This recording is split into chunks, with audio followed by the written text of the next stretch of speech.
Voilà. On a terminé la fête de Tisha B'Av. On va rentrer dans le Shabbat de Vaïtranan Nachamu Ami. Le Shabbat de la consolation. Nachamu, ça veut dire consoler mon peuple. Et on dit que le seul mois de l'année qui en vérité est 2 mois, il fait 2 mois, c'est le mois de Av. On dit que le début, les 9 jours, s'appelle Av, Chodesh Av, et la suite s'appelle Menachem Av. Le lendemain de Tisha B'Av, depuis l'après-midi déjà, jusqu'à la fin du mois de Av, ça s'appelle Menachem Av, le consolateur. Ça veut dire que dans les 9 premiers jours, c'est des rigueurs. C'est des rigueurs. C'est pour ça que les gens, ils attendent que Mashiach revienne à Tisha B'Av. En réalité, il n'est pas forcément censé venir dans les 9 jours, puis c'est des jours de rigueur. Donc on est en phase cachée. Donc c'est après qu'il y a la Nechama qui arrive, la consolation. D'accord? Donc les 9 jours, ils s'appellent Av, et les 20 jours qui restent, ils s'appellent Menachem Av. Donc, mais on dit dans le Zohar que c'est le seul mois de l'année qui est coupé en 2 mois. 2 mois en un. C'est pas obligé qu'un mois, il est un mois, ça veut dire. D'accord? Comme d'ailleurs, tous les mois, ils sont partagés en 2. Du 1 au 15 et du 15 au 30, c'est comme ça. Mais là, c'est carrément très très fort. Voilà. Donc, qu'est-ce qui se passe à partir du lendemain de Tisha B'Av? On sort des trois haftarot de menaces, de punition, ce qu'on appelle les Shlosha Shavuot de Pouranout, de menaces de punition. Pour Anout, ça veut dire remboursement, comme on voit dans l'économie. Quand on rembourse une dette, ça s'appelle un piraon achov. Donc pour Anout, c'est pas des punitions, c'est des remboursements de dettes qu'on a vis-à-vis de Dieu. Ça s'appelle pour Anout. Les gens ils disent punition, c'est pas des punitions, c'est des remboursements. Tu rembourses ce que tu as, malheureusement, dans la rigueur, ce que tu as abîmé par tes fautes. D'accord? Donc il y a 3 semaines pour Anout, avec les 3 semaines qu'on a traversées, quoi. Et donc les 3 haftarot qu'on a lus. D'accord? Pinchas, Matot, Massé et Dvarim, ça s'appelle les haftarot de Pouranout. Et après commencent 7 haftarot de consolation. D'accord? Alors dans les haftarot de consolation, ça va crescendo. Ça va de plus en plus fort. Celle-là, la première, elle s'appelle, et c'est en général toujours de Isaïe. C'est tout tiré du prophète Isaïe.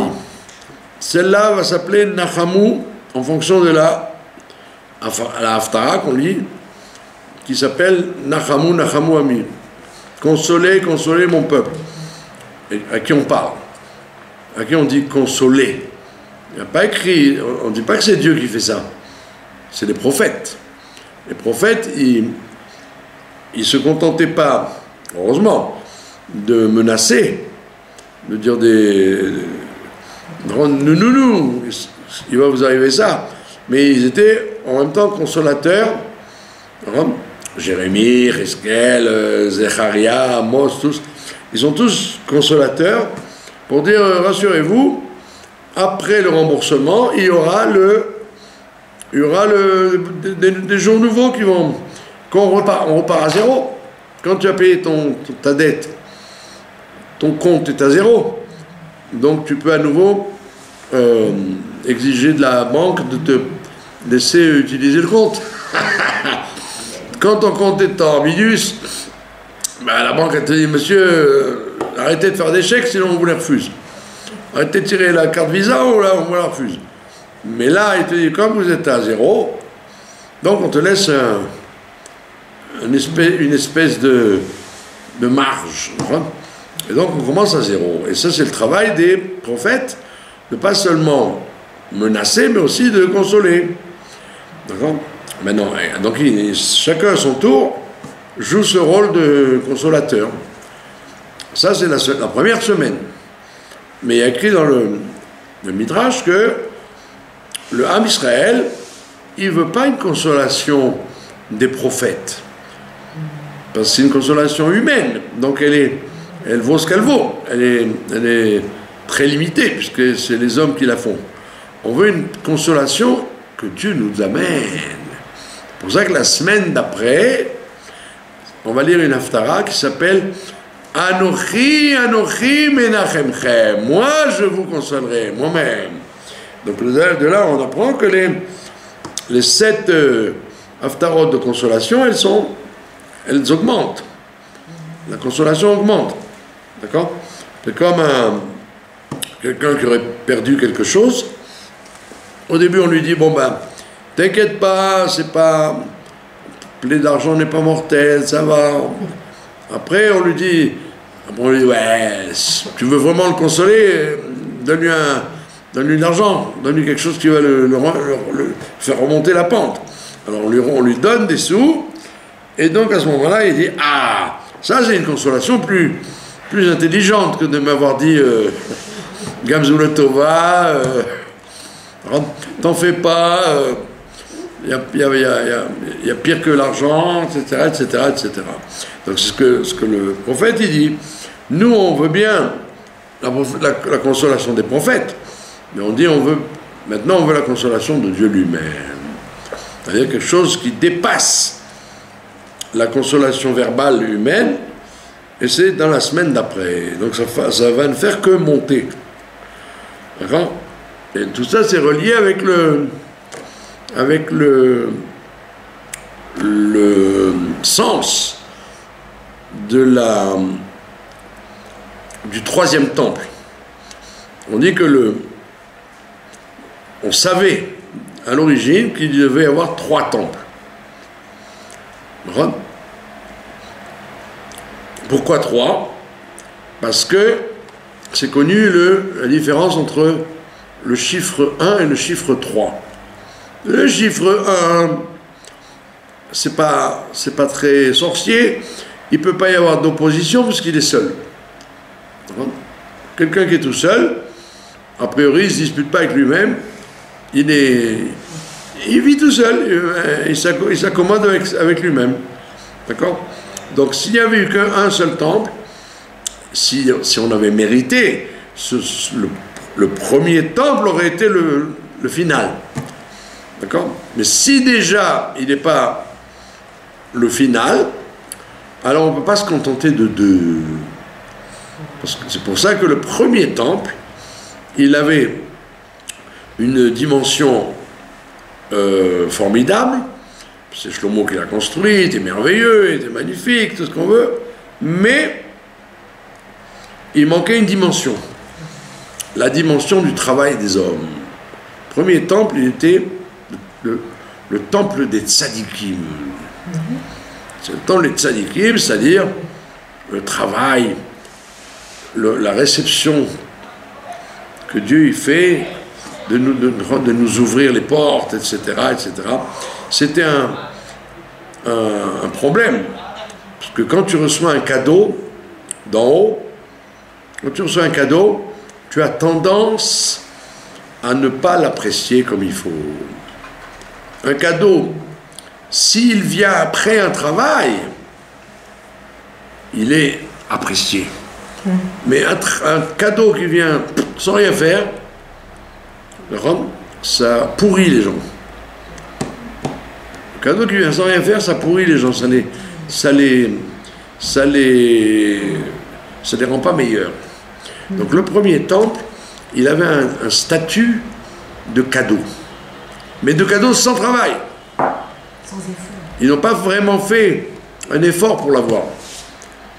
C'était un cadeau de haut en bas. Ce qu'on appelle Itaruta Dileila.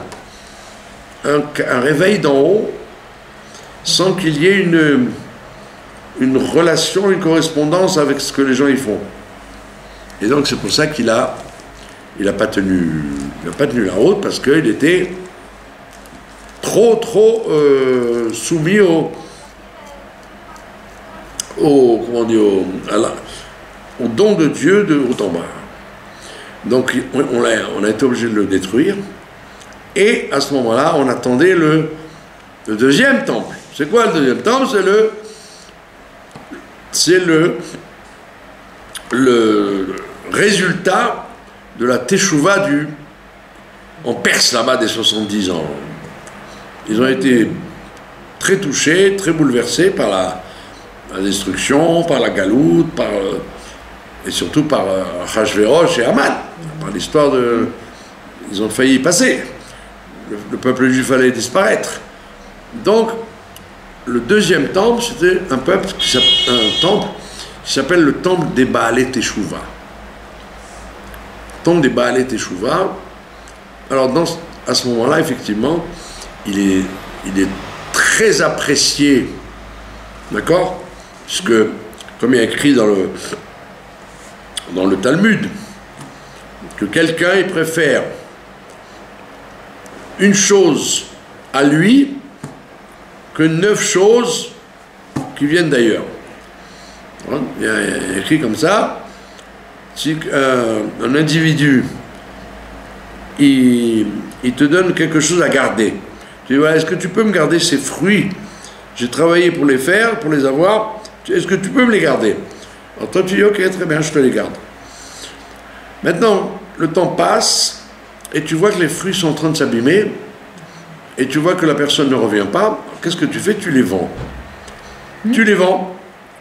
Et quand il revient, tu dis, ah, tu sais, tes fruits ils étaient en train de pourrir, j'ai pas voulu qu'ils pourrissent, donc je les ai vendus. Il dit, mais ça va pas à la tête, je t'ai rien demandé. Ça m'intéresse pas, voilà l'argent. Non, monsieur, c'était mes fruits. Il dit, ben zut alors, on va au Beddin, le Beddin donne raison au bonhomme, et il lui dit, monsieur, on vous a rien demandé. C'est vrai que vous avez été très gentil de lui préserver son bien, mais il n'avait pas envie qu'on gère ses biens. Donc la Gemara a dit, pourquoi? Parce que quelqu'un, il préfère un cave, une mesure à lui, que 9 cabines de son ami. Quelqu'un, il préfère un travail qu'il a fait avec ses propres mains que quelqu'un qui lui mâche le travail, qui lui fait tout. Et donc on a dit le deuxième temple, bravo, c'était un temple dû à la Teshuvah, et c'est pour ça qu'il a duré plus longtemps, c'est pour ça il y a plusieurs personnes qui sont intervenues pour l'améliorer, l'embellir, comme Hérode et compagnie, mais c'était un temple, comme c'était un temple de Baalei Teshuvah, c'était un temple encore plus fragile que le premier. Parce que quand Dieu il fait quelque chose, s'il ne nous demande rien, c'est pas suffisant. Mais c'est fort, parce que c'est divin. Alors que quand nous on fait les choses, on l'apprécie bien, parce que c'est nous qui le faisons. Seulement comme c'est humain, c'est très fragile.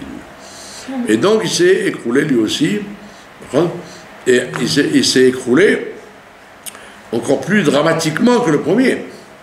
Parce que les Romains, ils n'ont eu aucune pitié dans le deuxième temple. Ils n'ont rien laissé. Alors que dans le premier, ils ont saccagé, mais ils avaient un certain respect, les Babyloniens, que les Romains n'ont pas eu. D'accord? Donc qu'est-ce qui se passe là-dedans? Il y a une impasse. Le 1, ça ne marche pas. Le 2, ça ne marche pas. C'est parce qu'on attend le troisième. Et c'est quoi le troisième? Le troisième, c'est le mariage d'un cadeau d'en haut avec le travail d'en bas. C'est pour ça que la Chassidoute donne toujours cet exemple. Elle dit, il y a Itaouta d'Iléla, le réveil de Dieu sans que l'homme ne fasse rien, comme la sortie d'Égypte. Les gens n'ont rien fait pratiquement. Et ils ont eu un cadeau, un très grand cadeau.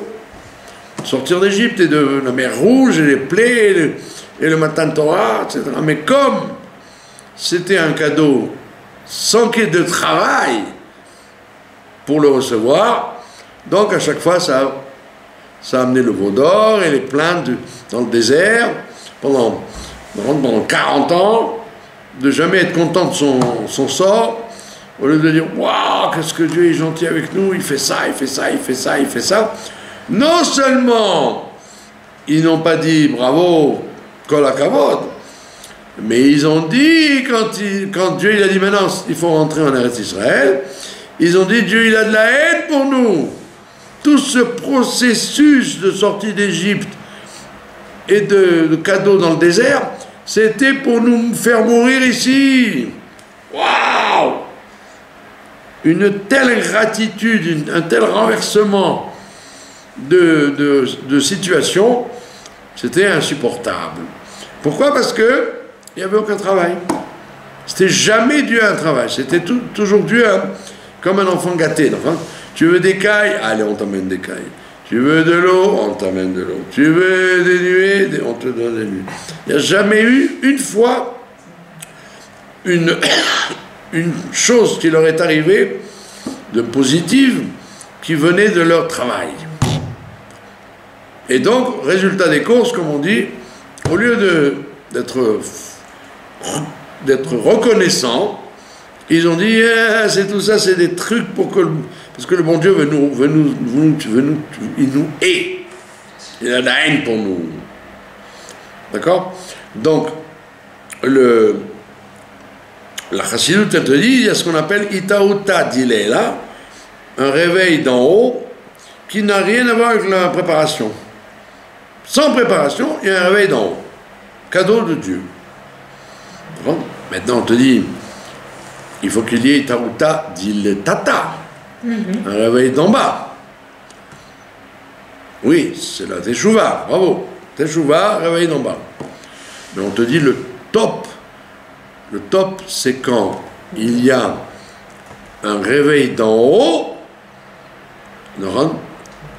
qui vient d'un travail d'en bas. Quand un réveil d'en haut vient d'un travail d'en bas, c'est la différence qu'on donne entre le salaire et le cadeau. Salaire, c'est j'ai fait quelque chose, je passe à la caisse, tu me dis combien tu me donnes, ton travail il vaut 100 shekels, voilà, 100 shekels. Ça c'est le salaire. C'est bien, c'est honnête. Il y a des situations où des fois on ne touche pas un salaire, des fois on travaille, on se retrouve zéro. Là, le bon Dieu, il est sérieux, il te dit, tu as fait tant, je te donne tant. Bravo. Mais il arrive quelquefois où on te dit, tu sais quoi, c'est vrai, ton travail, il valait 100. Mais comme tu m'as plu, comme tu as fait ça avec amour et avec patience et avec soin, au lieu de te donner 100 shekels, je te donne 500 shekels. Waouh! Tu vas dire, mais j'ai pas droit. Oui, tu as droit parce que tu as bien fait. Mais je veux te faire une matana. Donc, une matana gratuite, c'est rien de pire que ça pour envoyer pour attirer la gratitude. Mais une matana qui vient en plus d'un salaire, là, ça c'est formidable. Nous avons quand même créé et commencé un troisième temple en 630 et quelques, et où il y a eu le tremblement de terre et le grand incendie. Et là, qu'est-ce qu'ils disent les racines des tzadikim? Pourquoi ça a foiré? Parce que c'était pas le temps.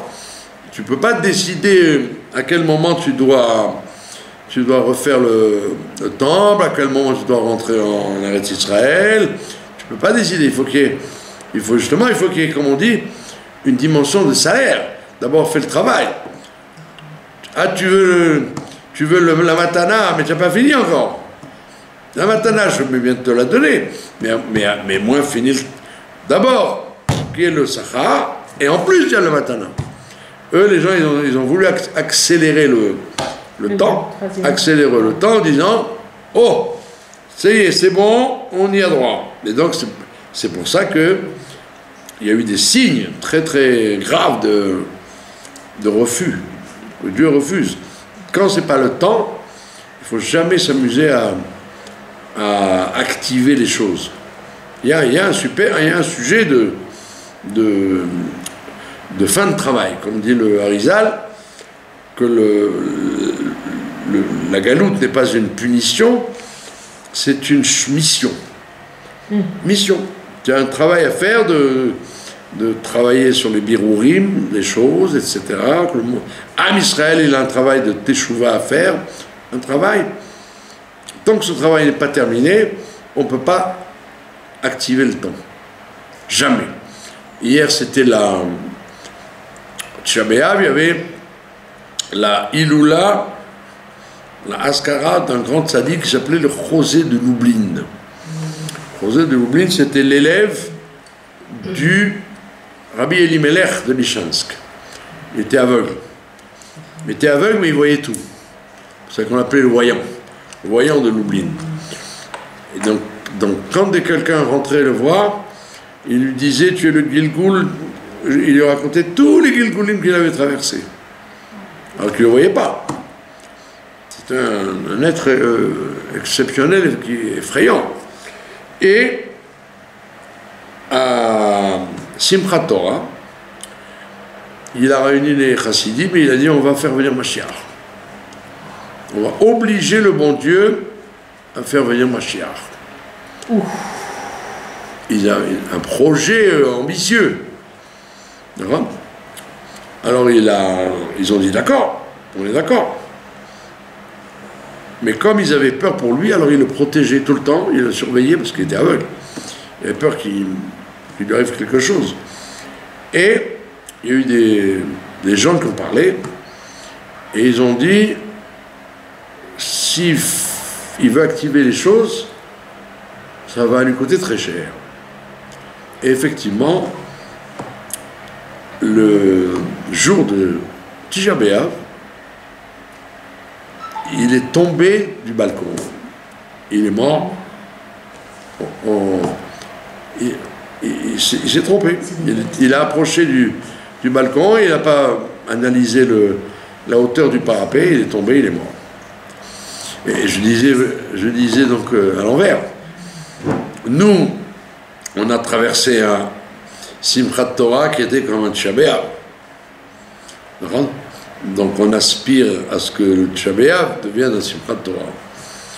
Alors que lui, il a fait le contraire. Lui, il a voulu activer à Simchat Torah la fin des temps, mais on lui a dit, Tisha B'Av, effectivement, tu ne le verras pas, le Tisha B'Av. Pas parce qu'il y aura le Beth Amikdash, mais parce que tu ne seras plus là. Donc ça veut dire que ça a toujours été la crainte d'ailleurs, les mitnagdim, les opposants à la Chassidut, disaient toujours, mais là, les Chassidim, c'est des gens qui veulent activer le temps, c'est très dangereux. Il ne faut pas activer le temps, si c'est pas l'heure, c'est pas l'heure. Alors effectivement, il faut arriver à un moment où ça y est, le travail a été fait. Quand le travail a été fait, tu peux te dire, il faut que ma chère vienne.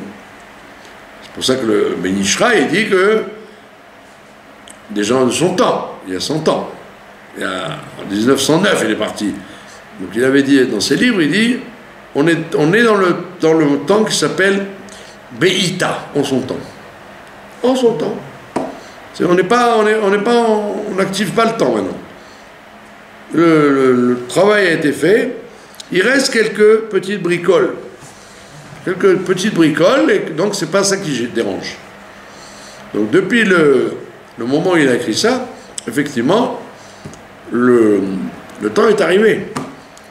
Donc ça ne s'appelle pas activer le temps de dire il faut que ma chère vienne, puisque c'est effectivement Le temps est arrivé. Et donc, quelle est la différence qu'il y a entre premier, deuxième et troisième? C'est que le troisième temple, il sera effectivement le fruit du travail qui a été fait. Et il y en a eu du travail, puisque des millénaires ont passé avec les Torah et les mitzvot. Donc, ce n'est pas un cadeau gratuit. Mais ce sera un cadeau en tant que Itaoutat, il est là, cadeau qui vient d'en haut et qui n'a rien à voir avec le travail qu'on aura fait. C'est ça le chidouche. C'est que ça ne va pas être... Les gens disent pourquoi c'est... Qu'est-ce qui va se passer? Qu'est-ce qui peut se passer? Justement, il ne peut se passer que quelque chose d'extraordinaire parce que ça n'a rien à voir avec le travail que tu as fait. Il fallait qu'il y ait ce travail pour que ça passe. Sans le travail, rien ne se serait déclenché. Mais ce n'est pas le travail, on ne va pas te donner un salaire au travail, on va te donner un cadeau. Qui n'a rien à voir avec le travail que tu as fait. Mais il est indispensable, comme il dit le Sefer Atania, que tous les dévoilements qu'il y aura dans le troisième temple, au temps du troisième temple, dans le monde, pas seulement en Israël, ne peuvent arriver que grâce au travail qui aurait été fait avant ça. Mais ce n'est pas le travail que l'on a fait avant ça qui va correspondre à la récompense. La récompense n'aura rien à voir. Sinon, on aurait dit c'est un sachar. Et ce n'est pas un sachar, c'est une matana. Mais ce n'est pas une matana gratuite comme à la sortie d'Égypte où on n'a rien fait. C'est une matana qui vient après avoir ramé pendant des millénaires. Et comme on voit les gens disent toujours, avec toutes les souffrances que le Ham Israël il a subies, il a droit au Mashiach. Non, rien à voir. Ce n'est pas les souffrances qui font le déclenchement. C'est le travail. Les souffrances, ça, à l'échelle individuelle, ça nettoie le nefesh, ça nettoie le corps. Mais est-ce que les souffrances font des changements? Des fois non. On voit comment, malheureusement, la Shoah par exemple, la Shoah n'a rien changé. Les gens n'ont pas... Il n'y a pas eu un réveil ou un sommeil. Comme c'était, c'est resté. Les gens accrochés à Dieu sont restés accrochés à Dieu. Les gens qui s'en étaient éloignés se sont encore plus éloignés. C'était auto d'avar. Donc c'est pas ça qui compte, c'est pas les souffrances. Les souffrances n'avancent pas les choses. Les souffrances nettoient. Mais c'est pas parce que tu es nettoyé que tu t'es sali. Alors la maman elle vient, elle nettoie la jupe, la robe, mais après elle te dit mais attends, mais fais tes devoirs, demain tu vas à l'école. C'est pas le tout d'être propre, il faut faire le travail. Et donc, et c'est malheureusement, c'est ça qu'il faut bien distinguer. Le 7 octobre, le Simchat Torah 7 octobre, il a eu un effet, malheureusement, faire teshuva à beaucoup de gens. Beaucoup de gens ont changé grâce à ça. Alors que la Shoah n'a rien changé.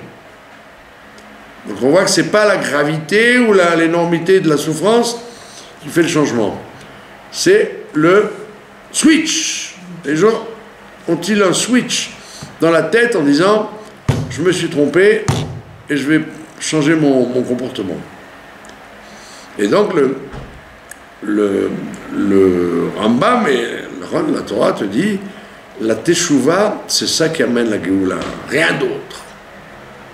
Pas la souffrance et pas le temps. Ni le temps ni la souffrance, c'est la Teshuvah. Comme le rabbi précédent, entre 1940 et 50, les 10 ans qu'il était en Amérique, il signait toujours ses lettres avec son discours, les altars Teshuvah, les altars Géoula. Immédiatement, il y a la Teshuvah, immédiatement, il y a la Géoula. Et le rabbi, qui était son secrétaire à ce moment-là, était le directeur des sujets d'éducation, hein. Il disait, le rabbi aussi signait comme ça. Comme dit mon beau-père, l'altar Teshuvah, l'altar Géoula. Alors, ça veut dire que c'est immédiat. L'altar, ça veut dire immédiat. Immédiatement la Teshuvah, et bien immédiatement la Géoula. Bon, entre-temps, effectivement, il y a eu quelques apartés, enfin, avec le sionisme, l'assimilation, etc., qui ont, on peut le dire, retardé comme il faut le processus. Parce qu'après la guerre en 1945, on aurait dû avoir Teshuvah dans Géoula. Mais dans le cas qui nous occupe, on voit que l'Am Israël, il a choisi le sionisme. Il a dit non, Géoula, c'est trop ambitieux. C'est un trop grand projet. Contentons-nous d'une Médina, d'une armée, c'est déjà énorme. Effectivement, ça aurait été beau s'il y avait eu la Teshuvah avec. Malheureusement, non seulement il n'y a pas eu la Teshuvah avec, mais au contraire, il y a eu un recul énorme des gens qui disaient, vous savez, la Torah, les mitzvot, c'est bien en Chutz La'aretz, mais ici, plus tellement besoin, quoi. Alors, donc c'était le contraire. Au lieu de dire, on vient en Eretz Israël pour faire ce qu'on n'a pas pu faire en Chutz La'aretz, beaucoup ont dit, ça va, hein, on est bien ici, il n'y a pas besoin. Kashrut, Shabbat, bon, c'était là-bas pour nous préserver maintenant. Donc il y a on a fait marche arrière. À beaucoup de niveaux, on a fait marche arrière. Les sionistes, ils sont gentils, ils disent oui, la Médina, oui, c'est un grand pas si tu le traites comme il faut. Le retour à la terre, le retour à la possibilité de faire les mitzvot liés à la terre, la fierté d'être juif, c'est tout ce que tu veux. Quoi la kavod, bravo. Mais il n'y a pas que ça. Il ne faut pas faire marche arrière. Mais il y a beaucoup de gens qui ont fait marche arrière. Beaucoup de communautés qui ont fait marche arrière. Donc tu aurais dit en Amérique, je comprends, en Europe, je comprends, mais venir ici et faire marche arrière, c'était dramatique, et ça s'est passé. Donc, effectivement, l'altar Teshuvah, l'altar Géoula, il a été un peu bloqué et a pris du retard. D'accord? Donc, après, ça s'est un peu changé, mais maintenant vient un temps où effectivement le bon Dieu il dit j'ai pas le temps moi d'attendre qu'au compte-goutte quand ça vous plaît vous faites il va falloir secouer le cocotier.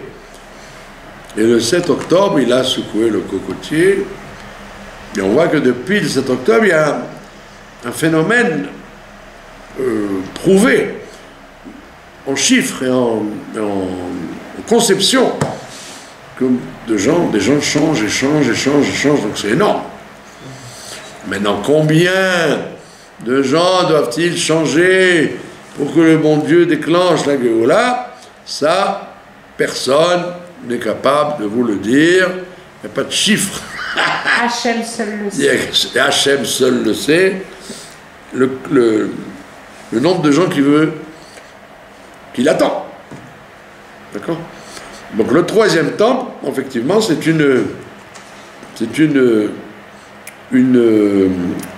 un rapport entre, on a dit un, ça veut rien dire parce que un, il y a la paix entre lui-même et lui-même, ce qui fait un. Deux, c'est l'ouverture à la polémique, à la discussion, à la dispute. Donc il faut qu'il y ait trois. Quand il y a trois c'est le chiffre du shalom. 3 c'est le chiffre du shalom. C'est d'ailleurs le symbole de la Magen David. La Magen David à l'envers et à l'endroit. C'est le triangle à l'envers et à l'endroit. C'est le principe du triangle. C'est-à-dire que il y a le travail de l'homme, le cadeau de Dieu, et donc la fusion des deux événements en même temps, des éléments en même temps, ça fait le troisième temple. Donc c'est pas du tout... tout ça est sous contrôle, comme on dit. Tout ça est sous contrôle. Maintenant, ce qui nous dérange, c'est que ça traîne. Mais en vérité, ça ne traîne pas, puisque chaque jour qui passe, imaginez-vous le nombre de gens qui auraient reçu le Mashiach en pyjama s'il n'y avait pas eu tout ce retour de vagues. Des gens qui auraient reçu le Mashiach en pyjama, c'est terrible. La honte éternelle qu'ils auraient eue. C'est une honte éternelle. Waouh, j'ai rien fait pour mériter ce cadeau. Je n'ai rien fait. Ben, comme tu n'as rien fait, ben, tu resteras dans ton coin. Ça aurait été dramatique. Parce que c'est pas quand le Mashiach vient, il n'y a plus de Teshuvah. Il n'y a plus ce mérite, cette possibilité de revenir à Dieu. C'est pas shoot. C'est pas shoot. Comme quelqu'un est loin de sa main du feu, et tu vas dire « Ah, bravo, tu as compris que le feu brûle, tu as enlevé ta main. » C'est évident que tu l'enlèves ta main quand tu as le feu. Donc il n'y aura plus de Teshuvah. C'est comme après la mort. Il n'y a pas de Teshuvah après la mort, il n'y a pas de Teshuvah après le Mashiach. Il y a une élévation de plus en plus grande, mais il n'y a pas de Teshuvah. Et donc on est obligé, par la Havat Israël qu'on a, de permettre à des gens encore de revenir, même s'il y en a plein qui reviennent n'importe comment. Hein. Ils te font un peu de Shabbat, un peu de mayonnaise, comme ça, c'est pas très sérieux, mais au moins ça. Au moins ils ne sont pas en pyjama pour recevoir le Mashiach, ils ont au moins une chemise et un pantalon, quoi. Donc c'est par pitié qu'on doit... On dit, nous on est égoïstes, on dit, nous on est prêts. Oui, mais et les autres? Et les autres, qu'est-ce que tu fais avec les autres, les pauvres? D'accord? Donc c'est pour ça que la politique à avoir, c'est de travailler au jour le jour. Chaque jour qui passe, tu te lèves le matin, tu dis, aujourd'hui je vais faire ça et ça et ça et ça. Voilà. Qu'est-ce qu'il va y avoir demain, la semaine prochaine, dans un an, c'est pas mon problème. Je travaille au jour le jour. C'est énorme. C'était une patente d'ailleurs qu'un très grand rave avait donnée. Il a dit, si tu veux pas tomber dans le désespoir dans la vie, travaille au jour le jour. T'occupe pas de l'avenir lointain. Il n'est pas dans tes mains. Surtout que, comme on le voit, les choses peuvent d'une seconde à l'autre basculer. On voit, les choses basculent d'une seconde à l'autre, que ce soit dans le bien ou dans le pas bien. Il ne faut pas être aveugle pour se rendre compte de ça. Hein? Il y avait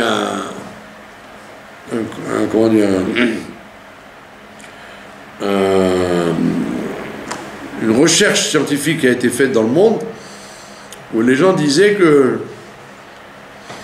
que la plupart des événements des gens venaient d'une seconde à l'autre. Pas par phénomène continu où tu t'attends à... Non, tac! Des choses tu ne t'attends pas et ça vient. On dit bien les bonnes que les mauvaises. Un mec qui est sans travail, puis hop, il trouve un travail formidable. Il n'est pas marié, hop, il trouve un conjoint. Il y a plein d'événements comme ça. Et le contraire aussi. Les tremblements de terre, et les tsunamis, et les épidémies. Vous vous rappelez quand il y a eu le corona? On dit, oh, c'est un truc qui vient de chinois, oh, ben ça va, chauve-souris, hop, puis le monde entier a été... nous étions sous... On s'est retrouvés sous cloche. Vous vous rendez compte ce qu'on a vécu à ce moment-là? Le monde entier était soumis à ça. Jamais il y a eu ça. Et un phénomène qui s'éteignit, une bombe atomique, c'est un truc silencieux. On ne peut pas plus silencieux. Et donc on voit bien que On l'a vécu pourtant. Donc c'était une promo. Le bon Dieu il a dit, je vous fais une promo pour vous dire que en une seconde, tout peut basculer. Et donc ça peut aussi basculer de l'autre côté. La Géoula, c'est basculer de l'autre côté. Bon. Donc c'est pour ça qu'il faut travailler au jour le jour et ne pas se dire, mais je ne vois pas de signes prémonitoires, je ne vois pas, tout ça c'est des... Ça ressemble, mais quel rapport? Ça n'a rien à voir. Ça n'a rien à voir, tu peux... pourquoi le Baba Saleh ou le Chavetz Chaim, ils avaient un costume du Mashiach pendu devant eux chaque fois? Parce qu'à chaque seconde, ils pouvaient venir. C'est ça la Emouna, à chaque seconde, le Mashiach peut venir. C'est pas ah, ça, il y a des signes, oui, je vois, il y a ça, l'Iran, pas l'Iran. Ça n'a rien à voir, on s'en fiche de l'Iran. D'accord? Ça peut nous faire. Comme si ils vont avoir le srout, on va leur donner le mérite d'être les déclencheurs du Mashiach, va Kesher. Comme nous, on est surpris, ils seront surpris aussi.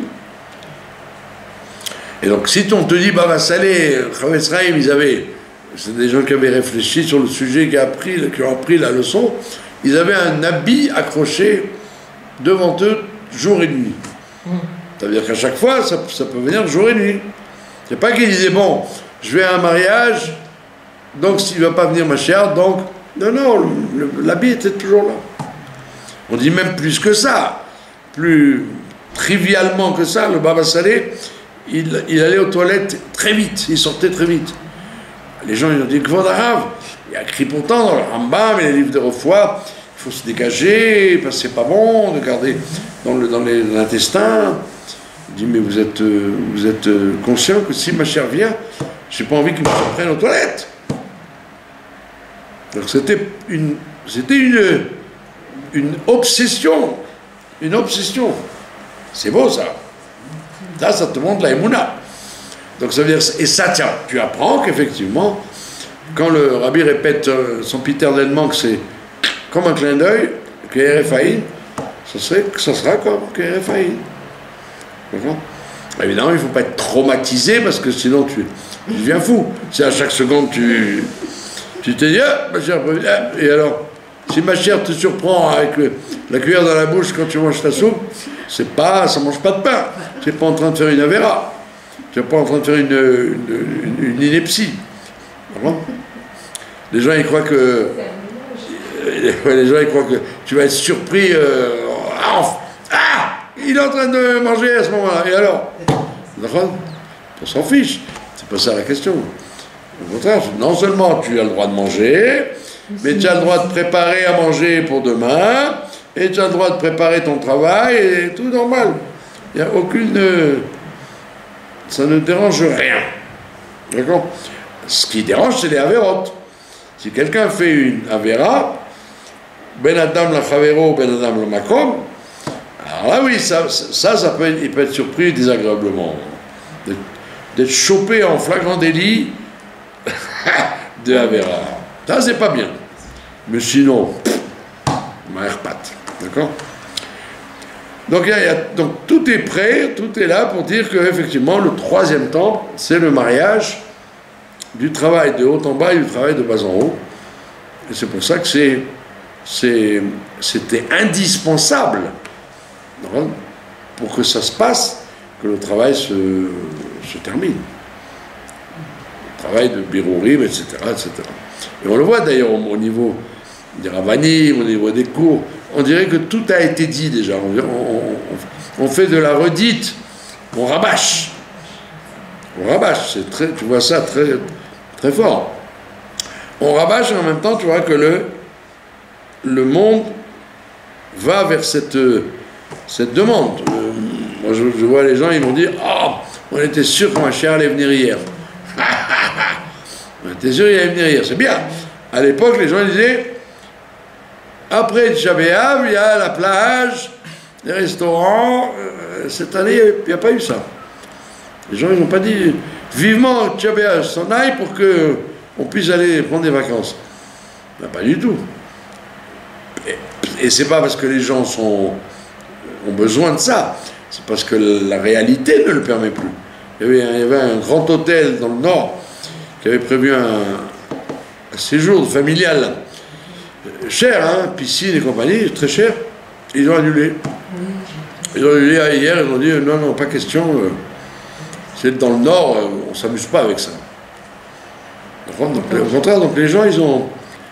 C'est très bien, que les gens n'ont pas la tête au Ben Asmanim, ils ont plutôt la tête à Mashiach vienne.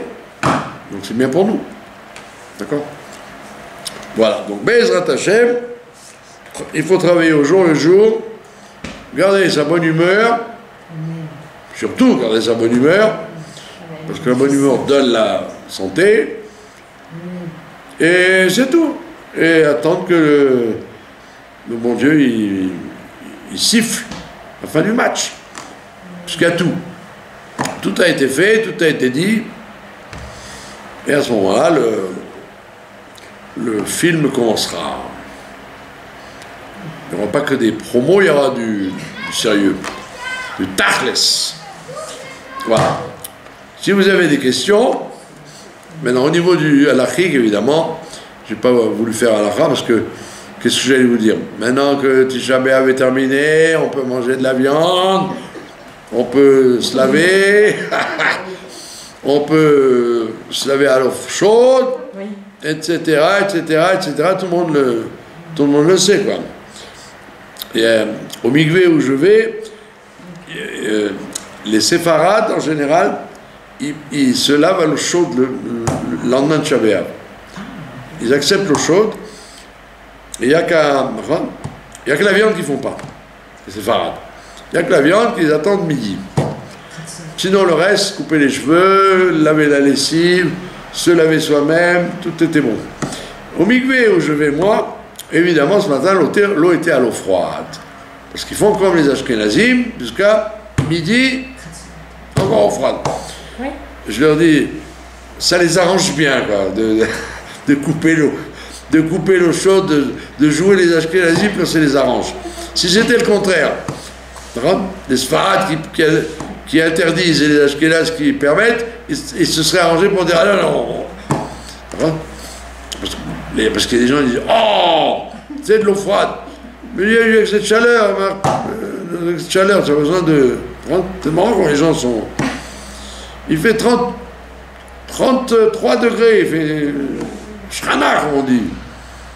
Qu'est-ce que ça peut te faire, douche froide ou pas douche froide? D'accord? Les gens, ils se noient dans un verre d'eau, on dirait. Il y avait un temps où il n'y avait pas de douche. De quoi tu te plains? Faut attendre jusqu'à midi, ça va, ok. Donc, je n'allais pas vous faire un cours d'halakha. Qu'est-ce qu'on a le droit de faire et pas le droit de faire, parce que ça y est, tout est rentré dans l'ordre. Nous, on a mangé des lentilles avant le jeûne. Des lentilles. Ça a du sucre lent pour pouvoir faire un bon jeûne. Et aujourd'hui, on a mis des saucisses dedans. Voilà, comme ça. Comme ça, on a fait des lentilles aux saucisses.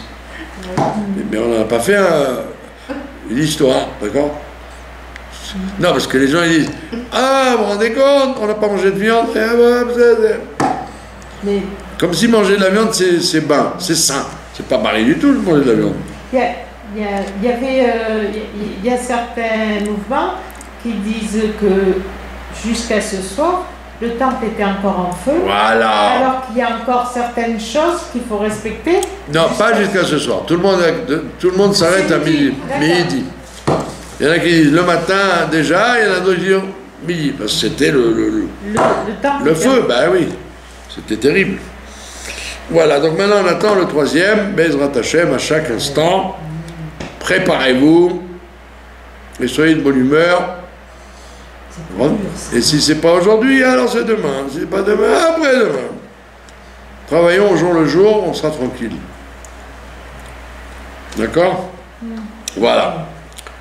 Je nous souhaite à tous un bon Shabbat. Nahamou de consolation. Et après de consolation de Dieu lui-même, sans aucune inquiétude.